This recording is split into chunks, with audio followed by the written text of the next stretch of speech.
அம்மாவுக்கு கொஞ்சம் இருமலாவே இருக்கு. சரி நம்மளுக்கு தெரிஞ்ச மாதிரி கசாயம் போட்டு குடுக்கலாம் அப்படின்னு சொல்லிட்டு, வீட்ல இருக்கக்கூடிய தூதுவளை, கற்பூரவள்ளி, வெத்தல, குப்பைமேனி இதெல்லாம் கொஞ்சமா பறிச்சுட்டு வந்து நல்லா வாஷ் பண்ணி பாத்திரத்தில சேர்த்துட்டு, அது கூடயே கொஞ்சமா சுக்கு, மிளகு தட்டி சேர்த்துட்டு, திப்பிலி தண்ணியெல்லாம் ஊத்தி நல்லா கொதிக்க வச்சு, பனங்கல்கண்டு சேர்த்து கொஞ்சம் ஆறுனதுக்கு அப்புறமா அம்மாவுக்கு ஊத்தி குடுத்தேன்.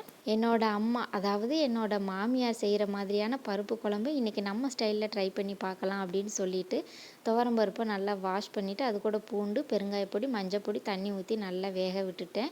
அதுக்கு இடையில தேங்காய் கூட காரத்துக்கு தக்கன வரமிளகா, 10 போல் சின்ன வெங்காயம், கொஞ்சமாக ஜீரகம் சேர்த்து நல்லா நைஸாக அரைச்சி வெந்துட்டுருக்கிற பருப்பில் சேர்த்து நல்லா கொதித்து பருப்பு வெந்து வந்ததுக்கு அப்புறமா எண்ணெயில் கடுகு, கருவேப்பிலை, வரமிளகாய் தாளித்து ஊற்றிட்டோம் அப்படின்னா சிம்பிளான பருப்பு குழம்புமே ரெடி ஆயிரும்.